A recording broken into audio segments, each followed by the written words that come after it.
자, 이번 시간에는 3장 사회보장 급여의 이용 제공 및 수급권자 발굴에 관한 법률을 보도록 하겠습니다.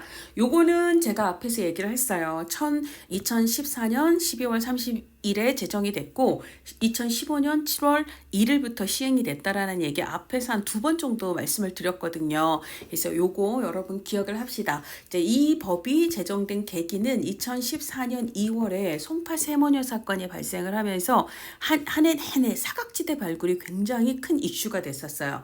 그래서 법 이름에 바로 발굴이 들어가는 이 법이 만들어지는 거죠. 사회보장급여 어떻게 이용할 건가, 어떻게 제공할 건가, 그리고 수급권자가 사각지대에 놓여 있으면 이거 어떻게 발굴을 할 건가에 대한 법이 2014년 그해 말에 제정이 돼서 2015년 7월 1일부터 시행이 되었다라는 거죠. 그래서 이제 이 법에서 규정하고 있는 게 우리가 앞에서 지역복지 쪽에서 얘기했던 지역사회 보장 계획하고 그 다음에 지역사회 보장 협의체, 그리고 시도에는 협의체는 없고 시도사회보장위원회가 있다라고 얘기했죠. 그 시도사회보장위원회까지 이 모든 내용들이 다 사회보장급여법에서 규정이 되고 있습니다. 자, 이 내용은 우리가 지역사회복지론에서 이미 얘기를 했던 거기 때문에 그러니까 그거는 이제 지역사회복지론 2교시 시험 문제에 주로 나오는 거고요. 자, 여기서는 그거 뺀 나머지 내용들이 주로 나온다라고 생각을 하시면 되겠습니다. 근데 이제 저희가 처음 OT 시간에 말씀을 드렸던 대로 얘는 올해에는 안 나왔어요. 올해 나오긴 나왔습니다. 사회보장기본법이랑 연결해서 나왔는데 우리가 이제 사회보장기본법, 사회복지사업법, 국민기초생활보장법보다는 얘가 출제 비중이 그렇게 높은 편은 아니다라고 생각을 하시면 되겠습니다. 자, 용어 정의가 나옵니다. 사회보장급여란 이게 이제 여러 법에서 의거해서 이제 사회보장급여들이 제공이 되기 때문에 그러니까 법과 그다음에 이제 급여의 형태에 따라서 현금이 될 수도 있고 현물이 될 수도 있고 서비스가 될 수도 있고 바우처 즉 이용권이 될 수도 있죠.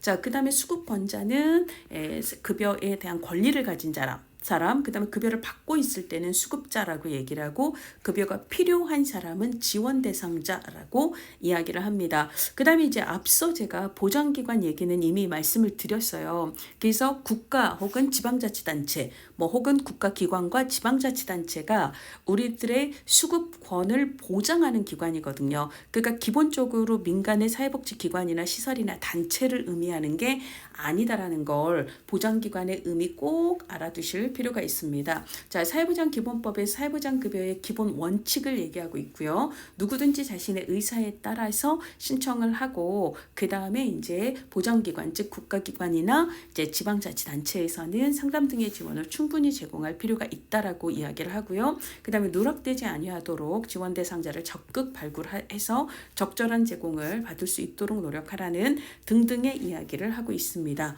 자, 그 다음에 보장기관은 지역의 사회보장 수준이 균등하게 실현될 수 있도록 노력할 것, 이런 것들을 규정을 하고 있습니다. 자, 사회보장급여의 신청인데요. 이거는 사회보장기본법에서도 얘기를 한 것처럼 사회보장급여에 대한 권리, 즉 사회보장 수급권을 갖고 있다고 보장기관이 알아서 다 급여를 갖다 바치는 게 아니다라고 얘기를 했어요. 신청을 해야 된다라고 얘기를 했는데 근데 이제 이 신청을 누가 하는가? 지원 대상자가 할 수도 있지만 지원 대상자만 할 수 있는 건 아니라는 거예요. 이거는 여기서뿐만 아니라 뒤쪽에 이제 국기법이라든지 등등등에서도 특히 공공부조 관련된 법에서는 당사자만 할 수 있다. 요거는 대충 다 틀렸다라고 보시면 되겠습니다. 그래서 친족이 할 수도 있고 후견인이 할 수도 있고요. 그 다음에 지원 대상자를 사실상 보호하고 있는 자, 요런 건 여러분들이 충분히 납득이 돼요. 근데 요게 들어가요.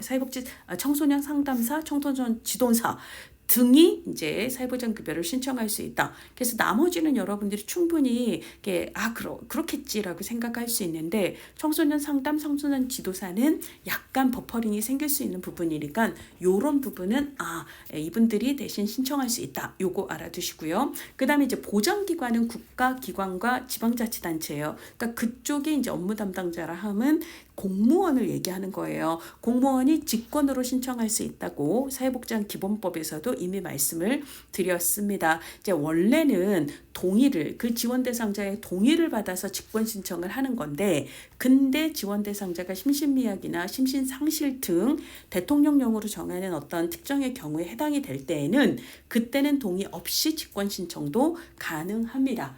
자, 이번에는요, 그렇게 이제 신청을 받으면, 그러면 조사를 거치게 되죠. 그래서 이제 급여 자격이 있는지, 수급권이 있는지를 확인을 하게 됩니다. 그래서 뭐 예를 들자면 인적사항이나 가족 관계 확인에 관한 사항이라든지, 소득이나 재산, 근로 능력 혹은 취업 상태에 관한 사항이라든지, 기존의 이제 수급 이력에 관한 사항이라든지, 이런 부분에 대한 정보 혹은 자료를 제공받아서 조사하고 처리할 수 있습니다. 어디에서? 보장기관에서요. 자, 그 다음에 지원 대상자를 열심히 발굴을 해야 되거든요. 그래서 보장기관의 장은 누락된 지원 대상자가 적절한 사회보장급여를 받을 수 있도록 위기가구를 발굴하기 위해서 적극 노력을 해야 됩니다. 이 법의 명칭 자체가 지원 대상자, 즉 수급권자 발굴에 관한 법률이잖아요. 요건 그냥 당연한 얘기다라고 생각을 하시면 되겠습니다. 자, 그래서 지원 대상자를 발굴하기 위해서, 자, 그래서 사회보장의 내용과 제공 규모, 그 다음에 이제 어떤 요건과 절차인가, 이런 것들을 적극적으로 정보를 제공하고 홍보할 수 있도록 해야 돼요. 왜 그러죠? 몰라서 신청을 못하는 사람이 없도록 적극적으로, 아, 그런 게 있구나, 아, 나도 신청하면 되겠구나, 아, 저런 절차를 거치면 되겠구나, 이런 것들을 사람들이 알 수 있도록 보장기관에서 적극 홍보를 하라라고 이야기를 합니다.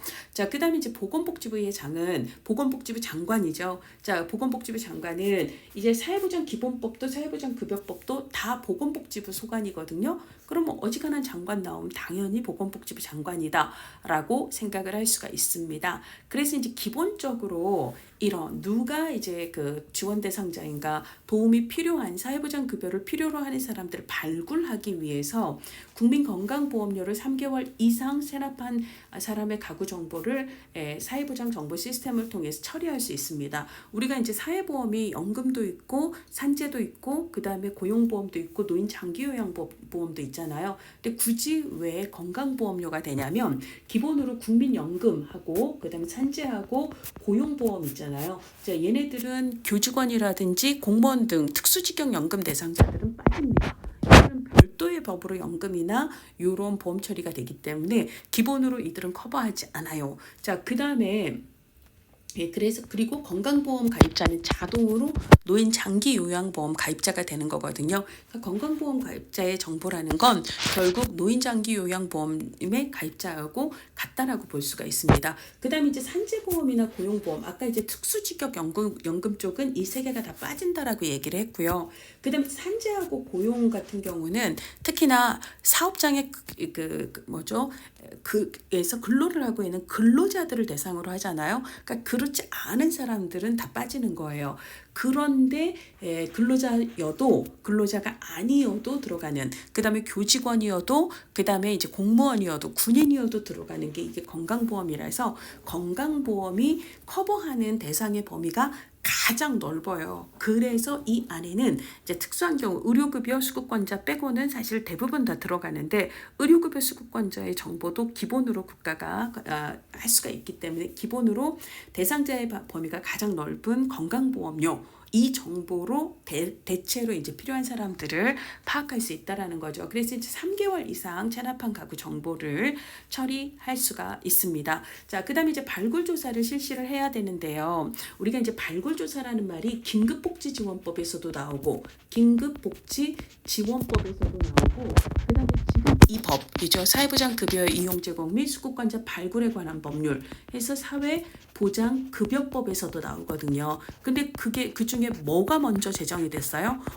긴급해 이렇게 들어가있어요. 2005년에 긴급복지지원법이 제정이 됐고, 그리고 사회보장급여법은 2014년 대략 한 10년 지나서 만들어진 거잖아요. 이때도 이제 그 전년도 2004년 12월에 대구에서 이제 5살 아이가 굶어 죽은 시체로 발견된 사건이 발생한 계기로 이제 그 다음 연도에 위기가구를 빨리 지원하는 긴급복지지원법이 만들어졌고, 그랬는데도 불구하고 다시 이때가 2004년 사건이었고요. 10년 뒤인 2014년 또 2월에 송파 세모녀 사건이 일어나면서 그 일이 이제 계기가 돼서 또 다른 법인 사회보장급여법이 만들어진 거거든요. 그러니까 이때도 위기가구 발굴하자라는 얘기가 있었고요. 이때도 위기가구 발굴하자라는 얘기가 있어요. 둘 다 그래서 두 법 모두에서 발굴 조사를 하도록 규정을 하고 있는데요. 긴급복지지원법에서는 연 1회 이상, 연 1회 이상 이제 발굴 조사를 하라라고 얘기를 했어요. 그러니까 1년에 한 번만 조사를 해도 괜찮은 거죠. 근데도 다시 송파 세모녀 사건과 같은 비극을 막지 못했잖아요. 그러니까 10년쯤 뒤에 생긴 이 사회보장 급여법에서는 이 발굴 조사를 조금 더 촘촘하게 만드는 거예요. 그래서 연 1회가 아니라 이제는 어떻게 되는 거죠? 분기마다 정기적으로 해요.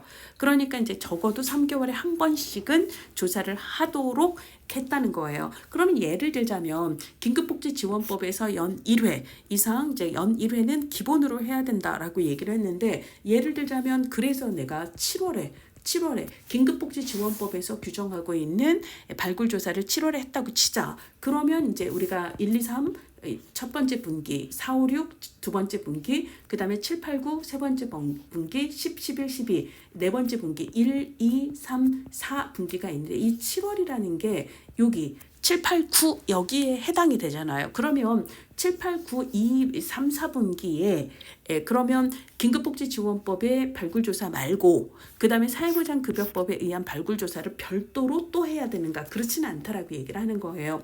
긴급복지지원법에 따라 실시를 한 경우에는 그 분기에는 별도의 발굴조사를 이 법에 의해서 하지 않아도 된다라는 이야기를 하고 있습니다. 자, 그 다음에 보건복지부 장관은 지원대상자 발굴체계 운영 실태를 매년 정기적으로 점검을 하고 개선 방향을 마련을 해야 돼요. 자, 그 다음에 지원 대상자 발견 시 신고 의무가 있습니다. 자, 우리 기본으로 사회보장이라고 하는 것은 우리가 사회보장 급여를 준다라고 할 때 사회보장이라고 하는 것은 사회적 위험으로부터의 보장이고 그리고 사회적 위험은 노양 빈사장실 출산병이라고 얘기를 했습니다. 자, 그래서 누구든지 그런 사회적 위험으로 인해서 급여가 필요한 상태다. 그래서 지원 대상자 같다라고 발견을 했을 때에는 보장기관 어디예요?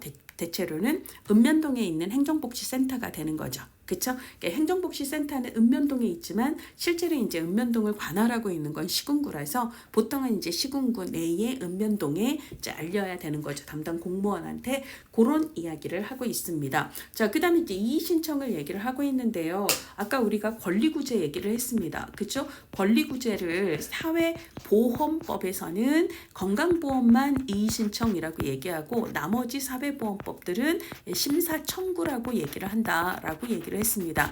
그 다음에 이제 이건 사회보험이고요. 공공부조하고 관련해서는 공공부조 5대법 국민의 긴 장기에서는 다 이의신청이다라고 얘기를 한다라고 얘기를 했어요. 자, 이의신청입니다. 이 법에 따른 처분의 이의가 있는 수급권자들은 처분을 받은 날로부터 며칠 이내 기본시효는 90일이라고 얘기를 했어요. 이거 다 90일 공통이지만 근데 이제 공공부조법에서 국민의 긴 장기 긴급복지지원법은 되게 신속하고 일시적이에요. 짧아요.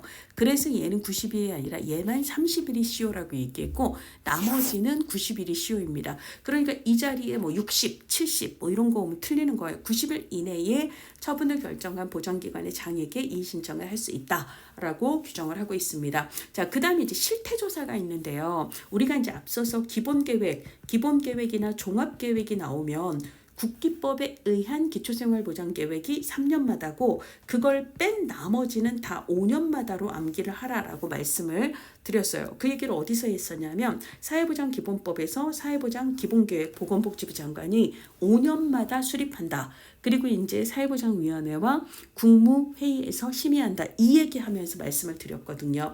그래서 이제 법마다 기본계획이나 종합계획이 나오는데 그거는 그 법의 소관부처의 장관이 5년마다 이렇게 알아두시면 돼요. 국기법만 3년마다고요.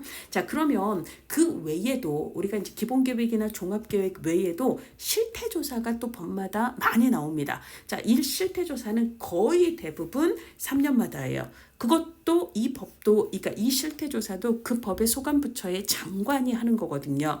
그러니까 보건복지부 장관이 3년마다 이렇게 되는 거죠. 근데 이제 이 실태조사가 5년마다인 경우가 있습니다. 우리 시험에 나올 만한 것은 정신건강 실태조사예요. 정신건강 실태조사. 이게 이제 어느 법에서 규정을 하고 있냐면 2016년도에 그 기존의 정신보건법. 우리가 정신보건법은 1995년인 거 기억나시죠? 그래서 95 정보사보기, 95 정보사보기 해갖고 정신보건법이 95년에 만들어졌다라고 얘기했잖아요. 근데 이게 2016년도에 지금의 이제 정신건강복지법, 정신건강 증진 및 정신질환자 복지 서비스에 관한 법률, 줄여서 정신건강복지법이라고 얘기를 하는데 2016년도에 정신건강복지법으로 바뀌어요. 자, 이거는 암기할 때 이렇게 외우면 돼요. 정신이 88예요. 8 더하기 8, 16 해서 16년도에 정신이 88 해서 8 더하기 8 이렇게 외우시면 됩니다. 자, 근데 이제 정신건강복지법에서 정신건강 실태조사를 규정을 하고 있는데 얘는 복지법이니까 복지부 소관이겠죠. 그러니까 정신건강복지법상 실태조사는 보건복지부 장관이 5년마다 하도록 되어 있어요. 그래서 그거를 뺀 나머지는 3년마다다라고 그냥 퉁쳐서 알아두세요. 이게 법마다 나오다 보니까 시험 문제 나올 때마다 진짜 많이 나오거든요. 꼭 알아두실 필요가 있습니다.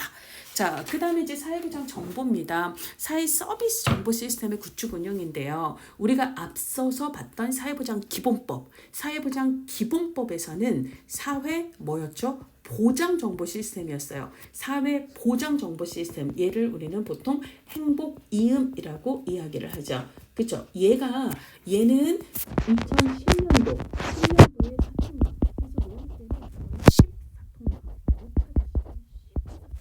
이렇게 외우세요. 이런 10장년 해갖고 장애인연금법하고 사통망, 사회복지통합관리망이 2010년이거든요. 이게 이제 나중에 이름이 바뀌어서 사회보장 정보 시스템이고 이 사회보장 정보 시스템의 구축 운영을 규정하고 있는 법은 앞서서 우리가 살펴봤던 사회보장 기본법이었어요. 자, 그런데 2022년에 새로 개통이 된 사회 서비스 정보 시스템입니다. 얘는 사회 보장 정보 시스템이고요. 그래서 얘는 우리가 이제 보통 뭐라고 부르냐면 희망이음, 그러니까 행복이음 말고요. 희망이음이라는 말로 불립니다. 자, 이거를 규정하고 있는 법은 지금 이 법 사회보장 급여법이에요. 그래서 사회보장 정보 시스템 보통은 사회보장 업무를 담당하는 보장기관의 공무원들이 사용하는 정보 시스템이라고 보시면 되고요. 그 다음에 사회 서비스는 주로 누가 제공을 하죠? 우리 아까 이제 사회보장 기본법에서 얘기했듯이 국가와 지방자치단체의 책임인데 얘네들이 수요자한테 직접 급여 서비스를 준다기보다는 수요자한테 바우처를 주고 그리고 그렇게 받은 바우처를 가지고 수요자는 어디에서 다수의 민간의 서비스 제공 기관에서 본인이 선택해서 원하는 서비스를 받게 된다라고 얘기를 했습니다. 그러면 사회 서비스 정보 시스템을 주로 어디에서 사용을 하죠? 요거예요. 민간의 서비스 다양한 제공 기관들 있잖아요. 기관들의 업무 처리하고 관련된 정보 시스템이 사회 서비스 정보 시스템이고 이게 이제 희망 이음이고 얘는 2022년에 개통이 됩니다. 그러니까 사회 보장 정보 시스템이 훨씬 더 빨리 개통이 됐다라고 보시면 되겠습니다. 자, 그래서 그런 얘기들을 하고 있고요. 그래서 사회 서비스 제공기관의 운영자, 종사자 등이 업무를 수행하기 위해 사회 서비스 정보 시스템을 이용하게 되는 거죠. 그렇죠? 그래서 다음 업무를 위기가구의 발굴 지원을 위해서 등등등의 업무를 위해서 정보 시스템을 이용을 할 수가 있습니다. 자, 그리고 이제 요 한국 사회보장정보원도 앞에 그러니까 사회보장 기본법에서 얘기를 했었습니다. 그래서 이제 부처 간 협의 조정하고 관련해서 그래서 이제 보건복지부 장관이랑 협의해야 되고 이 대목을 얘기하면서 한국 사회보장정보원에 대해서 얘기를 했습니다. 자, 이 사회보장정보원의 법적 근거는 지금 이 법이에요. 사회보장급여법이라고 얘기를 했고 사회보장급여법은 2014년 12월 30일에 제정이 돼서 얘가 2015년 7월에 시행이 되었다. 그래서 바로 한국사회보장정보원은 2015년 7월 이때 설립이 되었는데 그때 당시의 이름은 그냥 사회보장정보원이었고 얘가 2020년 6월에 이제 한국사회보장정보원으로 한국자를 더 붙여서 이름을 이제 바꾸게 됩니다. 그래서 지금 현재의 이름은 한국사회보장정보원이에요. 자, 한국사회보장정보원은 법인으로 합니다. 그리고 이제 기본적으로 사회보장정보 시스템 그리고 사회 서비스 이용권 바우처 시청하고 관련된 정보 시스템의 운영, 그러니까 사회 서비스 정보 시스템도, 사회 보장 정보 시스템도, 그 다음에 이제 각종의 전자 업무 처리에 대한 통계 정보라든지 등등등에 대한 정보들을 처리하고 있다라고 보시면 되겠습니다. 자, 정부는 사회보장급여의 이용 제공이 원활하게 이루어질 수 있도록 사회보장정보원의 설립 운영에 필요한 비용을 출연하거나 당연히 지원할 수 있습니다. 정부에서 만드는 거니까요. 그래서 이제 이 법에 규정한 사항 외에 한국사회보장정보원에 관련된 내용은 민법 중에 재단법인에 관한 규정을 준용하게 됩니다. 그 다음에 이제 한국사회보장정보원은 압도적으로 우리나라 사회보장과 관련된 개인정보들을 구축하고 있는 그런 데이터이다 보니까 직무상 알게 된 데이터를 다른 용도로 사용하거나 비밀을 두서라면 절대 안 되는 거죠. 이건 당연한 얘기라고 볼 수가 있습니다.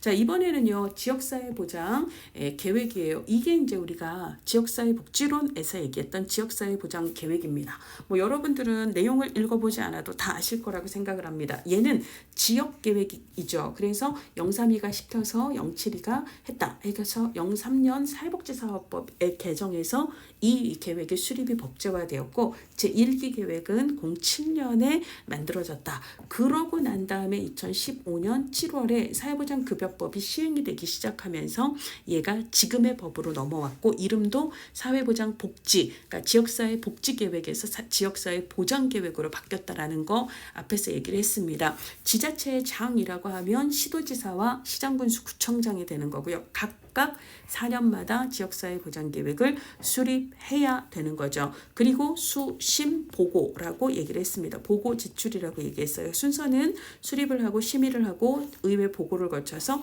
제출을 한다라고 이야기를 했습니다. 그 다음에 심의 주체인 시도계획은 시도사회보장위원회에서 심의를 하고 시군구 계획은 시군구 지역사회 보장 협의체에서 심의를 한다라고 얘기했는데 얘네들은 디폴트 심의 기능 외에 추가 기능이 뭐다? 자문 기능이다라고 이야기를 했습니다. 자, 그 다음에 시군구 지역사회 보장계획에 포함되어야 하는 사항 여기에 암기팁이 있다고 생각을 해보세요. 여러분들 이미 보았습니다. 제사를 드리는데 수지가 너무 니나노 하고 있어요. 그래서 우리 어떻게 외웠었죠? 수지, 부정제사, 전분통, 제사, 전분통 이렇게 외우라고 했던 거 기억나시나요? 지역복지론에서 얘기를 했습니다. 자, 그래서 수요, 그 다음에 지표, 그 다음에 부정수급입니다. 자, 부정수급을 찾아봅시다.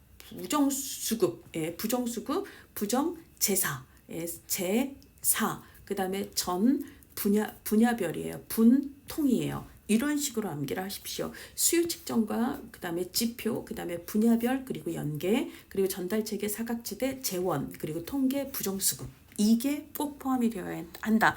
물론 이제 이게 2011년에 법제론에서 한번 나왔었고요. 실제로는 이 문제는 거의 지역사회 복지론 쪽에서 나온다라고 보시면 되겠습니다. 자, 특별자치시 지역사회 보장 계획은 그래서 요거는 이제 우리가 세종시 같은 경우를 생각을 해보시면요, 요 내용을 포함하여 이 내용을 포함하여 사회보장급여가 효과적으로 이용 제공될 수 있는 기반의 구축, 사회보장급여 담당 인력의 양성, 전문성 제고 방안 얘도 추가적으로 포함을 해야 한다라고 규정을 하고 있습니다. 자, 그 다음에 이제 지역사회 보장 협의체인데요. 시도에는 지역사회 보장 협의체가 있다 없다? 시도에는 시도사회보장위원회가 있는 거지 지역사회 보장 협의체는 없습니다. 자, 그래서 지역사회 보장 계획을 법제화했던 03년도 있죠. 032 이때 지역사회 보장 계획 시군구 계획은 어디에서 심의하나? 그래서 그러면 지역사회 보장 협의체 만들어라고 둘 다 2003년 사회복지사 둘 다 법제화했고요. 그리고 이제 이게 2015년도 사회보장급여법이 시행이 되면서 둘 다 지역사회 보장계획으로 그 다음에 지역사회 보장협의체로 이름을 바꾸게 되는 거죠. 자, 근데 이제 어쨌거나 자, 이 협의체가 03년도에 법제화되고 실제로 얘가 만들어진 건 2005년이었고 걔네들의 심의를 거쳐서 07이가 이렇게 얘기했죠. 그때부터 이제 제1기가 시작됐다라는 얘기를 했습니다. 그러니까 지역사회보장협의체가 지역사회복지협의체라는 이름으로 법제화된 건 2003년, 그 다음에 실제로 만들어진 건 2005년이다라고 얘기를 했고요. 그 다음에 지역사회복지론에서 또 뭐라고 얘기를 하냐면 대략 또 10년이 지나 그러다가 2016년도에 이때부터는 어디에도 읍면동 단위에도 지역사회보장협의체를 설치하기 시작합니다. 그래서 현재 지역사회보장협의체는 어디에 있다? 시군구에도 있고 그 다음에 읍면동에도 있어요. 둘 다 있다라고 보시면 되겠습니다. 이 중에 심의자문기능은 여기서만 하는 거예요. 심의자문기능은 시군구 지역사회보장협의체 중에서도 특히 대표협의체에서 하는 거고요. 자, 이거 다 우리 지금 그 지역사회복지론에서 했던 얘기예요. 읍면동은 심의자문 역할을 하는 게 아니다. 지원 대상자 발굴을 하고 자원 발굴을 해서 이들을 연계시키는 활동을 통해서 지역사회 보호 시스템을 구축을 하고 플러스 특화 사업을 한다라고 우리 지역복지론에서 얘기를 했습니다. 자, 그래서 시군구청장은 지역사회보장협의체를 두어야 하거든요. 그 목적을 두 가지로 얘기를 하고 있습니다. 하나는요, 지역의 사회보장 증진을 위해서예요. 그리고 이제 또 하나는 사회보장 관련된 서비스 제공하는 관계기관, 시설, 단체 등의 연계 협력 을 강화하기 위해서 이렇게 두 가지를 얘기를 하고 있고요. 지역사회보장협의체도 그 다음에 시도 사회보장위원회도 둘 다 민관 협력입니다. 그래서 민간뿐만 아니라 관이 함께 하는 거거든요. 그러니까 관, 즉 보장 업무를 담당하는 사회복지 전담 공무원은 지역사회보장협의체 위원이 될 수도 있고 시도 사회보장위원이 될 수도 있다라고 보시면 되겠습니다. 자, 그 다음에 이제 통합사례관리인데요. 우리가 지역사회복지론에서도 얘기를 했고요. 그 다음에 이제 뒤에 행정론에서도 또 얘기를 할 건데 2012년도에 시군구에 이거 지역사회복지론 맨 마지막에서 했던 얘기거든요. 시군구에서 뭘 하려고? 통합사례관리. 통합이라고 하는 것은 민간과 공공의 자원을 함께 이용하여 그런 사례관리를 하는 걸 통합사례관리라고 얘기를 합니다. 자, 시군구에 통합사례관리를 하려고 시군구에 만든 걸 뭐라고 부르냐면 희망복지지원단이라고 얘기를 하죠. 희망복지지원단입니다. 자, 그래서 희망 이리 와. 희망 이리 와. 이리 와. 이렇게 알아주세요. 어디에? 시군구에 희망복지지원단을 두어서 통합사례관리를 하거든요. 그러면 누가 하는 거냐면 일단 사회복지 전담 공무원이 활동을 하고요. 플러스 통합사례관리사를 채용을 하게 되거든요. 자, 그래서 통합사례관리를 실시하기 위해서 시군구에 특별자치시 기본 포함이고요. 시군구에 누구를 통합사례관리를 어디에 둘까요? 희망복지지원단. 시군구에 설치하는 희망복지지원단에 통합사례관리사를 둘 수 있다. 그래서 실제로 두고 있다라고 보시면 되겠고요. 그럼 통합사례관리는 시군구에서만 하나? 시도는 안 하나? 보건복지부는 신경 안 쓰나? 당연히 그렇지 않죠. 그러니까 보건복지부 장관, 시도지사, 시장, 군수구청장은 통합사례관리를 당연히 실시할 수가 있습니다. 자, 그 다음에 이제 사회복지 전담 공무원인데요. 공무원 얘기도 우리가 앞에서 했습니다. 제가 1992년 사회복지사업법 개정 과정에서 뭐라고 얘기했냐면 구이, 고등어 구이, 갈치 구이 누가 구워요? 제가 구워요. 근데 제가 누구죠? 공무원이에요. 이렇게 얘기를 했습니다. 그래서 제가 이거는 뭐냐면 1992년에는 전국에 이제 144개 사회복지관의 부설기관으로 제가복지봉사센터가 개설이 되면서 그러면서 이제 1990년대에 제가복지가 굉장히 많이 활성화되는데 기여를 하게 되거든요. 자, 그거 알아두셔야 되고요. 그 다음에 1992년에는 사회복지사업법을 개정을 해서 그때 처음으로 사회복지 전담 공무원 규정을 사회복지사업법에 넣게 됩니다. 근데 이것도 그때부터 이제 사회복지사업법에 있다가 다시 사회보장급여법이 시행되는 언제부터? 2015년 7월부터는 이 법으로 건너오게 되는 거예요. 근데 얘는 사회보장전담 공무원이라고 이름을 바꾼 건 아니고요. 그 이름 그대로 사회복지 전담 공무원이라는 이름으로 이제 이 법으로 옮겨오게 됩니다. 자, 이 공무원은요, 국가직 공무원이 아니라 지방직 공무원이에요. 그러니까 지방자치단체 쪽에서 일을 하는 거지 보건복지부 이런 데서 일을 한다 이러면 틀립니다. 그래서 지자체에 해당하는 시도, 시군구, 읍면동 또는 만약에 우리가 사회보장사무만 전담하는 기구를 둘 수 있다면 이걸 어디다가 두도록 하고 있냐면 시군구에 둘 수 있다라고 규정을 하고 있거든요. 둘 수 있다라고 규정을 하고 있지만 실제로는 두고 있지는 않습니다. 근데 이제 언젠가는 두게 될 수도 있는 거죠.